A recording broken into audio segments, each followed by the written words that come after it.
Hey there y'all. Or as some Australians might say, g'day, or not. Either way, I hope you are having a pleasant morning, afternoon or evening. My name is iTeacher and I'm here to tell you about the app called Pages. It is, in my opinion, the best app for good old-fashioned word processing and typing up texts. Therefore, it is a core requirement in any student or teacher toolkit if you are using iPads in the classroom. True dat. When I first into the app, I'm taken to this menu showing my previous documents. There are two cool aspects of this menu.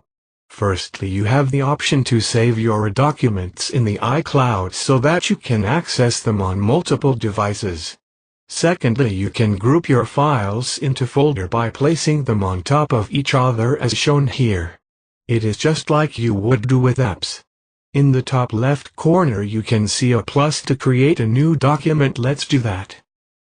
For my new text I am given a choice of templates which I have found to be very useful specifically for the teaching of letter writing.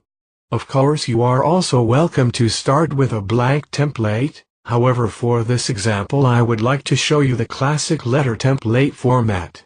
Oh yeah!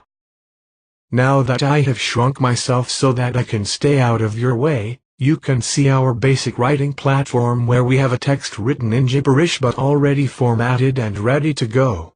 Let's see what happens when I touch a word ready to type. Wow, quite a few things have changed all at once. The word I am about to change is now highlighted in red, the keyboard has popped up waiting for me to type the word, and some formatting options have dropped down from above. As I type, the new word replaces the gibberish that is currently there.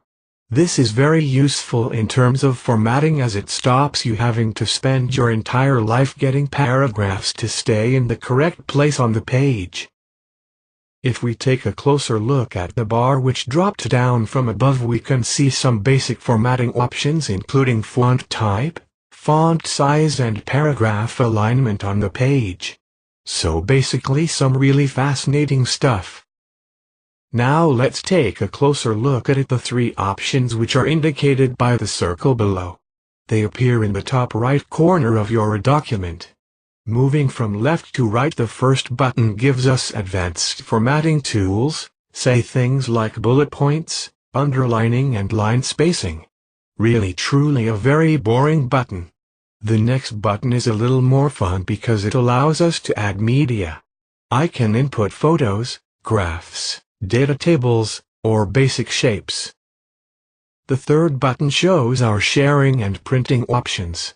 While at first this might seem boring, my students found a cool feature to make the documents look a little bit more interesting. They realized that they can alter the document setup settings, specifically to add an image on the background. Let me show you how. I'm going to select Document Setup from the pop-down menu. So I've been taken to the Document Setup view here where I can change some of the fundamentals of the page. I'm going to import a picture using the button in the top right. I can then position it wherever I like and it will function as the background of the page. There we go, done. Now I'm ready to write. Let's take a look at how this appears in our normal view. Perfect. Now I'm ready to write a letter to my favorite superhero, with a dynamic and cool-looking document. That's about all I've got for you today. Pages, while not the most innovative app, is nevertheless a fundamental tool in any digital learning environment because it fulfills the important role of word processing.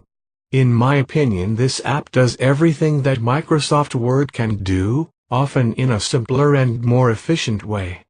So I leave you now with the words of the great and wise Fred Flintstone. Yabba dabba doo. Goodbye.